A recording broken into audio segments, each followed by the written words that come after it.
What's up, Kansas City?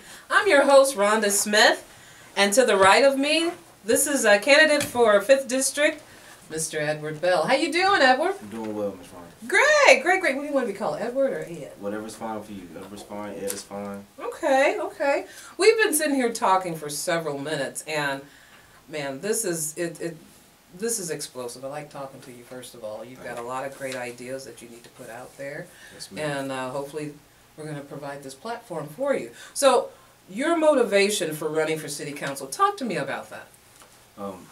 Just being a Kansas City original, the first house I lived on was 7224 St. Avenue, right in the heart of 5th District. The first school I went to was St. Augustine. It's not up anymore, but it's in Marlboro Community District.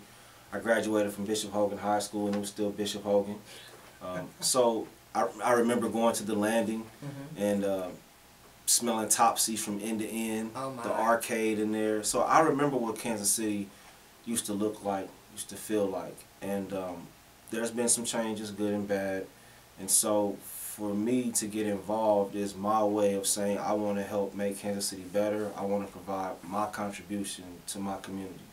And so that is a major umbrella reason for why I'm running for City Council. And that's a really good reason.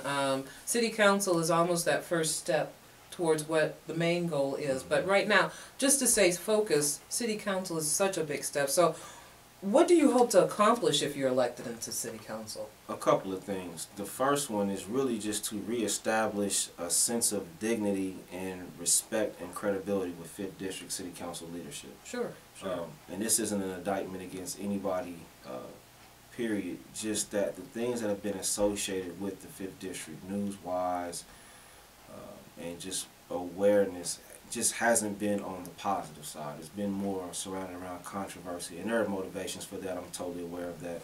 Right. But we just really need to shift the trajectory of the focus on making the community better. In part, 5th District as a whole, Kansas City. Also, I really want to create some opportunities of advancement for people. Programs don't work unless it's a series of programs that produces a result or a change. Right. And you know, FEC is a great example of a lot of youth summer programs, but when the programs are done, then the youth are really back to where they are. Right. And so what we need to do is really begin to create a series of programs through partnerships with civic, business, public, nonprofit entities, and really create a platform in which people can grow. And when that opportunity has reached its life cycle, how can we transition to another opportunity and another opportunity? So, and then on the ground level, really just clean up how the district looks. Sure. Beyond just fixing the abandoned houses and dealing with the blight, there are just great opportunities to redevelop, to grow, to rehab, to revitalize our area, our district, our community. And so I have some initiatives, some projects that we can actually do on the ground, not that pie in the sky stuff, but things we can do on the ground and that we can sustain on the ground as well. Wow, and doing that, you know, you're talking about every action has a reaction. Right. In order to create this reaction that you're expecting, you're starting small. Right. And you're not trying to hit deep into the city's money pocket, right, because I don't even know if we, I was about to say, I don't even know if we still have a money pocket for the city, but this is something that started from the ground and let the dust create more of a action. That is such a great thing. So being a city councilman, how do you plan on helping the district or the city at large? You talked about projects, so. So some of those projects are, and I'll just hit you with a couple. Here's a great area of opportunity. The manhole covers in Kansas City are made from a company in India and shipped here from there. Wow. And so, so let's pause that and then let's move back a little bit. We can reduce the restrictions on the amount of trash people can put out. That will help beautify our city. Right. And then we can reinstitute and redesign bulk pickup. And now we are really removing those bulk trash items out of those lots and places that are just dumped. And now we have a concentrated effort in which we can sort, resource, allocate, separate, and do different things with these materials.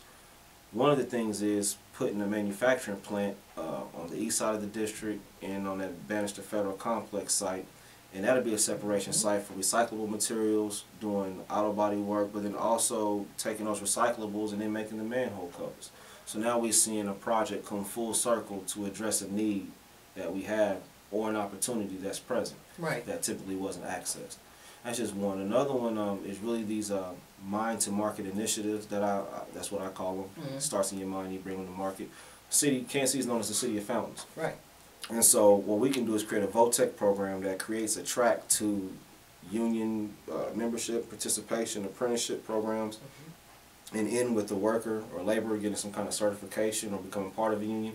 But what we'll do is we'll make fountains, and fountains can look like any kind of thing. It doesn't just take concrete and water, but it can be any kind of thing. So all the different smiths and skill sets that it takes to make these fountains become those tracks to owning your own labor, to getting part of a union. But then we'll take those fountains and we'll sell them to other municipalities, other companies, other corporations. And now we've taken that one government dollar that you used to start the project and we've leveraged it into $2 through a good business practice, and now we have sustainability and viability with the project. So these are just things that we can do, harnessing the talent and the energy we already have in our community and improving our community with dignity. Right. With dignity. Right. And now with all these different steps, this would be so easy to implement even in a high school age, but you and I were talking, you think it should come even earlier than high school. Definitely. Another initiative we can do, I call it Y-U-E, Young Urban Entrepreneurs. And for example, I used to have students in my class when I taught elementary school that would draw tennis shoes all the time. So instead of writing them up or suspending them from drawing in class, I say, hey, let's put together a portfolio. I want you to draw all the tennis shoes that you can think of, okay? Then we're going to find a manufacturer that can produce and make these tennis shoes. And then we'll sell them at a price point. When you buy one pair of shoes, you're really buying two. So we can send that second pair of shoes to a kid in the country who didn't have a pair of shoes. Right. So now we've taken this entrepreneurial activity and made it socially entrepreneurial because we're addressing a social mission. And people will buy into that. And that is another way of engaging the youth, getting them to understand business commerce, the global market, globalization, but also good business, sound business practices, and being a good steward with the resources that God gave you. Wow. This is very interesting. So how do you plan to improve the living conditions and quality of life for residents at the 5th District? And this is such an imperative question because, again, we're going to start from dust, from the beginning, and we're going to create this new environment without using so much government money, but we need help. Right. So tell me. Again, going back to some of the things I've already mentioned earlier, with the trash pickup, the limits or the restrictions of trash you can put out, the bulk pickup, dealing with these absentee landlords and abandoned houses, taking these vacant lots and converting them into what I call pocket parks and trails. Those pocket parks and trails, and adding those stationary workout equipment, things that you see like on the plaza in Mill Creek, those are very cost-effective ways on the ground to raise the property value, but also to improve and expand the positive perception of an area. Because people aren't going to go spend their dollars or go invest in an area or community they don't feel comfortable or feel safe in. Right. And so we have to really work on the livability and the sustainability of that aspect first. Once people move to a certain area, then everything else to some degree takes care of itself, because you're going to need somewhere to buy toilet paper, Kleenex, toothpaste. You're going to need somewhere to buy groceries. You're going to need somewhere to spend your money to go eat when you get tired of cooking at home. And so those development items come from the growth of your community. But again, like I said, it starts from the dust, it starts from the ground, and making the environment itself livable and viable so people want to come and be a part of that. You've got to have some kind of tie-in, and that's what will create the buy-in from the public. Wow, yeah, definitely. So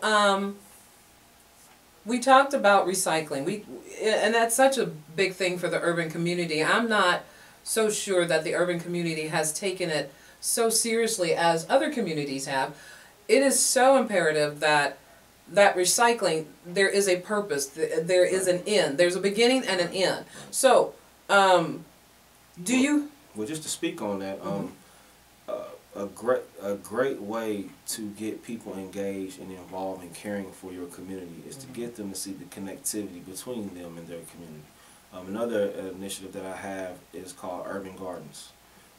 And so what we're doing is really just teaching people how to convert this unused land into making something beneficial. And all of us know, or more than aware of, the food deserts and the the issue in poor urban areas that have a lack of access to fresh fruits and vegetables and fresh produce and meats. And so this is a way to proactively address some of those issues, but then again make it entrepreneurial, because I'm very big on ownership. You know, how you come to this country dictates a lot what you do with it. And for a large population of this country, we didn't come here with a sense of ownership. No, we didn't. And so we have to begin to change the culture and the thinking of people who typically were just consumers, and get them to think about, well, how much purchasing power does my dollar really yield me? And does my dollar, or can my dollar yield me power in ways that I haven't considered before from just buying something? Sure. Because if you buy something and use it to empower yourself, now that's real purchasing power. Me just buying a product from you and giving you my dollar, that really isn't power. Right. So we really have to begin to change the context of the conversation. I think a good way to do that is with the green initiatives, because everybody has a direct tie-in, buy-in, and benefit from keeping our environment healthy. Exactly. I totally agree with that. So, how are we going to engage, or how do you want the community to help you engage or initiate the support that you need? These are great ideas. I will tell you, the first thing I think that I can do, Lord willing, as an elected city official, is to affect the proximal relationship between me and my constituents. In other words, you should not have to come downtown to come see me. Right. And as wide and as expansive as 5th District is, there is more than enough opportunity to have satellite offices, not just one, but a couple, in different strategic parts of the district, so your constituents and citizens can come see you. When people feel like they can come see you, when people can call you and know that you're going to respond, people send you an email knowing you're going to respond or ask you to show up and you do, that right there covers so much ground, because that will take care of the willingness issue. Sure. You know, oftentimes people may have the will but not the skill, or they may have the skill and not the will. So what we need to do is make sure we're hitting it from both ends. So being approachable, accessible, and accountable. Being accountable, willing to answer those tough questions, willing to tell you the truth. No, I know this wasn't a popular decision, but we made this, and thinking about what we're doing long term, this is why we made it. And being willing to have those discussions. Definitely strong ways to engage the community, but then also to have public forums and to have events that allow people to become empowered and engaged. It's not enough to just give you information. Then you need to know, what can I do with this information once I have it? And it's really the responsibility, I think, of our elected officials to keep those channels and lines of communication open, so that once you're engaged, you become empowered. Right. Right. And, you know, now we've covered the beginning, and we've covered that, yes, you want to forge an alliance with the immediate public, but we also have to forge an alliance with members of City Council. How do you plan on doing that? By really being above board, straightforward, being credible, responsible, but then also just by outworking everybody else on City Council. I would like to set the tone, set the pace, be that rabbit that was at the greyhounds that the dogs chased. Yes. And really just keep everybody motivated and engaged at the task at hand. This really isn't about positioning or posturing as it is about public service. There are people whose lives are really hanging in the balance and depend on you to provide real leadership. And it is not only immoral, but it's just really a bad deal when people trust you to help them and you let them down. Yeah. And so my goal, my focus would be to really bring a sense of camaraderie, or expand the sense of camaraderie that's already on City Council, but then also break down those barriers between the public and the public official, so that we can really have a good meeting in the middle. Wow, that is interesting, very interesting. There's still yet so many questions that we still need to ask, but real quick, what area does 5th District cover? As north as, I'll give you a clean line, because it's 47th, 49th Street, like Truce, Tracy, whatnot, but clean line, 51st Street north to 103rd Street south. It's as west as Truce until you get to 77th Street, and then it's Holmes, and then it's east as Raytown, and then wraps around Raytown and takes care of that Nolan Road, 40 Highway area. So it's pretty big. There's areas on the east side where one side of the street is Lee Summit and the other side of the street is Kansas City. Wow. So that's as far east as it goes. And when do we vote for candidacy? April 7th is the primary, and we'll let the dust settle Oh, yeah. from there, because it's a very thick field, but a Mhm. lot of good, qualified, and well-intentioned candidates. The public should really be enthused and engaged about this. 49,257 registered voters. Last election, only 11,000 came out. I'm really hoping that the energy and the passion of myself and other candidates can inspire people to want to come out and let their voice be heard. Wow. Candidate for 5th District, Edward Bell.